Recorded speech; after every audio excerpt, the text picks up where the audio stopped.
Welcome to Weekly Reddit, and in today's episode of r/Tales from Tech Support, how to break all the builds. Once in a while you find a good one. But I need more information. I just answer the phones, dude. Never do free anything. How to break all the builds. He was working as a build engineer for a large company. My team supported hundreds of dev teams. Each team is of course on a deadline to get their project compiled, packaged, and deployed to their testing environment. This is a system that took a team of 10 engineers months to put together. The actors are the team lead, we will call him Clown, New Guy, Grumpy Engineer, and other engineers. So we get a request to make a large change that will affect all projects. So Clown announces the new project and stand up to impress the new guy. He gives some BS about how it will work and so on.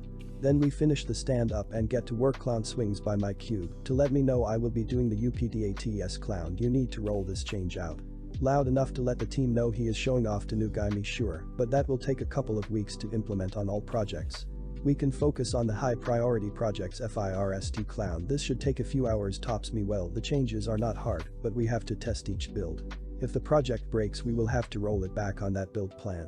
Not to mention the deployments to the test environment will be DELAYED. Grumpy and other engineer lean out and look worried at me. Clown, BS, I can have it done in an afternoon. Clown storms off to his foolish meetings and I go back to working the tickets I hate. Next morning, Clown starts off the meeting with a smile like the cat that ate the canary.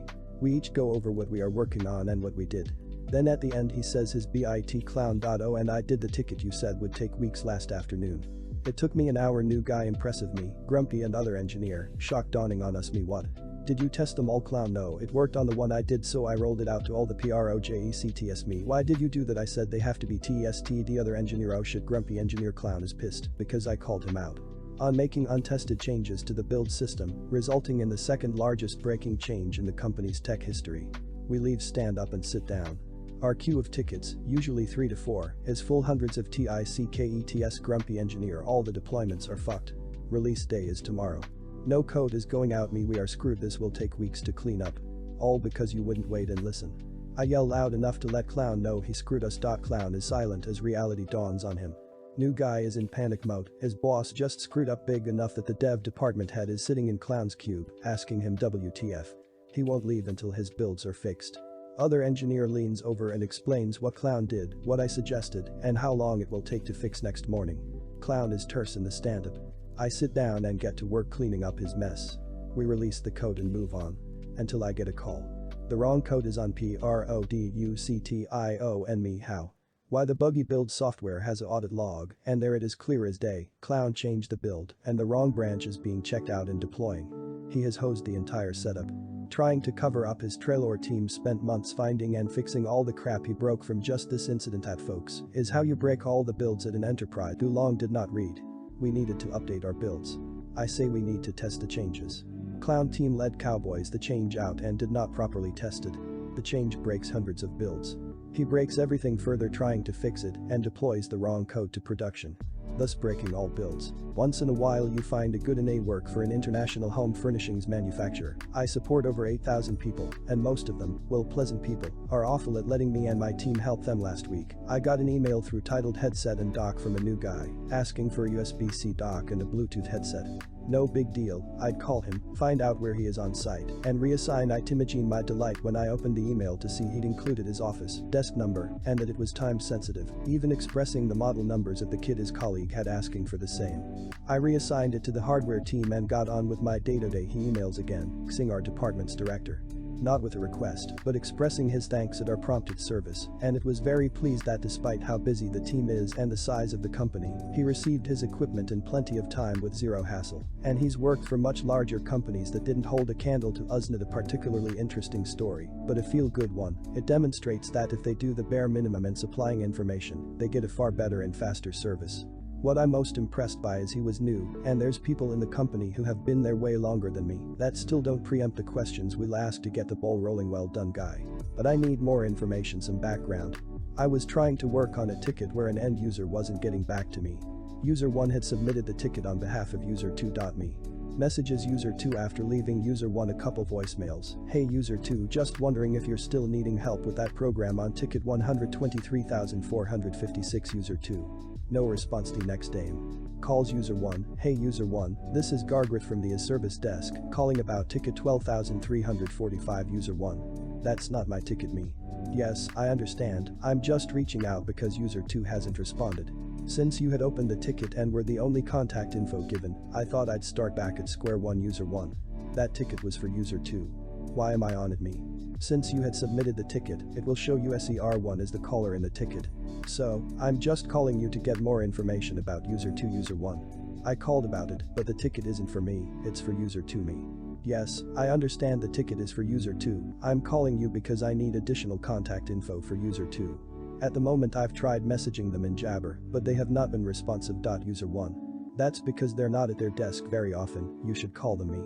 I'm calling you because there was no contact information provided for user 2, I'm wondering if you have their number. Do they have a direct extension? User 1. They move around a lot and are in the kitchen, that's why they didn't answer your messages. I called and told them the message you left me. Okay, is there a line to the kitchen I can call to get a hold of user 2? Also, do you know when user 2 may be away from the computer, if they have any schedule or anything? User 1. I don't know that number. I'm just the manager of a couple sites and I'm at different locations every day. They are probably in the kitchen since they work there. Me.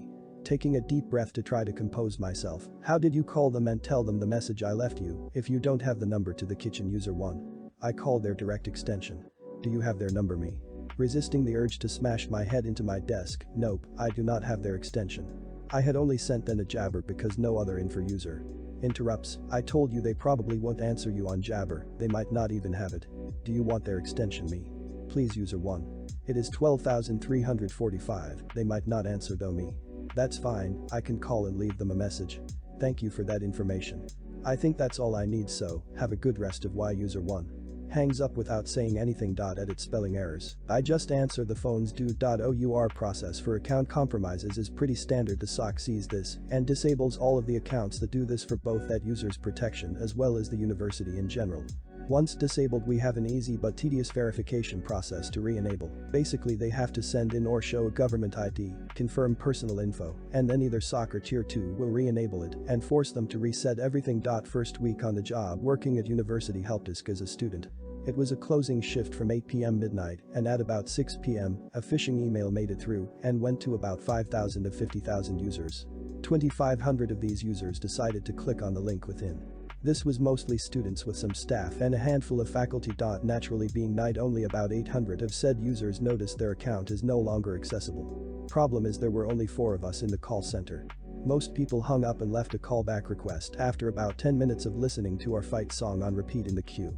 There were enough stubborn people that didn't. That it took about 2.5 hours from dial to answer. Admin assistant Kyle calls pretty early and sends all the information needed to do the reset. I was very clear that I couldn't guarantee an exact time he'd regain access and said it would likely be in the morning. He either didn't hear me or ignored that part, cause he tells me great and then hangs up. 0.5 minutes later, while scrolling through the queue to cry about how long it was, I notice him re-enter at the bottom of the queue. It's about 9 p.m. by now. I expected him to send a callback request for whatever question he thought of. Hours go by of gathering information and explaining what happened to mostly kind and understanding customers. We're supposed to close at midnight, but still had about 15 people actively waiting in the queue and collectively decided to help them as they were probably students with deadlines. 14 of them were, and number 15 at the very end was admin assistant Kyle from earlier. He sat in the queue for 3 hours after sitting in it for an hour and a half earlier in the night. His pressing concern. Why can't I get into my account yet? I have important work to do. Mind you, it's 1 a.m. and I have class in 7 hours. He goes on in 15-minute rant about my abuse of power and then begins demanding my personal information so he can follow up with my boss in the morning. After 15 minutes of shouting about me, the university, his wife, and the fight song that played in our queue for all combined 4 hours he spent in it, I finally got the point across that I'm a student and just answer the phones and re-image university computers. Never do free anything. Last year I dished out some advice that I didn't take.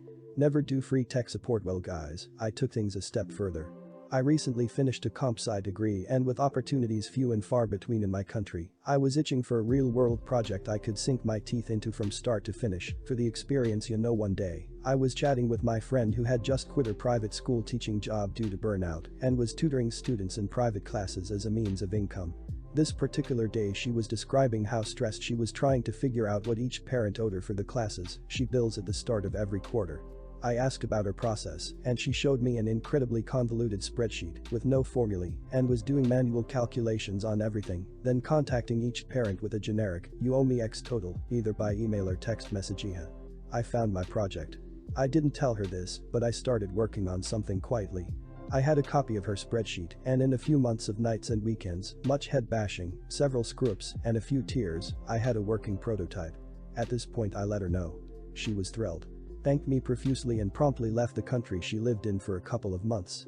At this point, I must note that we live on opposite sides of the planet with a 12 hours time difference between us.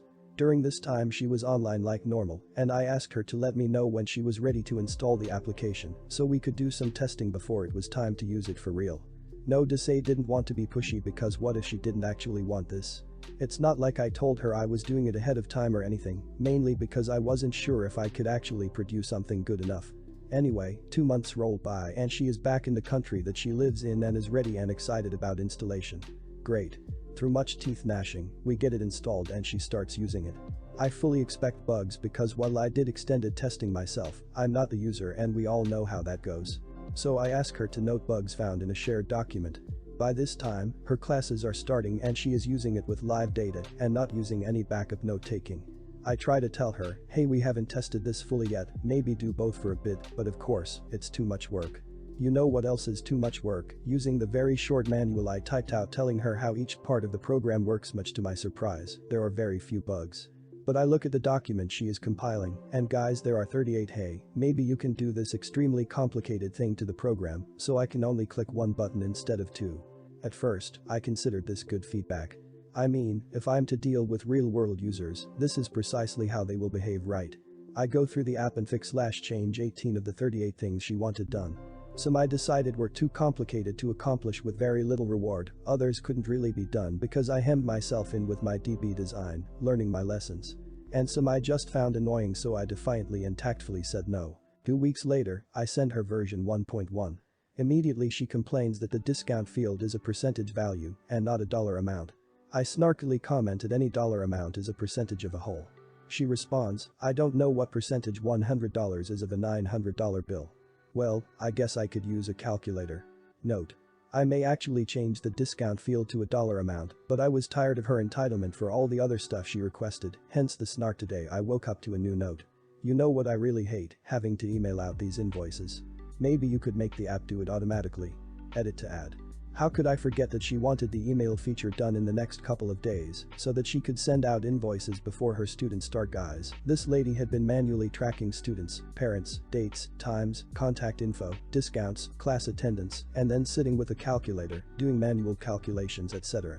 I gave her an application that automatically generates nicely designed PDF invoices by the parent based on enrollment of multiple children, keeps track of attendance and payments, maps parents to students, and generates charts, lists, and reports based on provided criteria for both finance, outstanding invoices, income reports for taxes, etc., and enrollment. But how dare I make her manually send out her 10 to 15 invoices every quarter? This was supposed to be a hobby project that I'd work on for a bit, sharpen some skills, then move on to working on skills in other areas. I haven't been able to move on from it yet a whole year later because I was dumb and did it for free. Entirely my fault, and I own it. Head, meet desk. Repeatedly. PS I know that such programs already exist and she could easily have found a paid solution online. The goal of the exercise was to see if I could create one from start to finish. I saw it as a win in the experience column for me.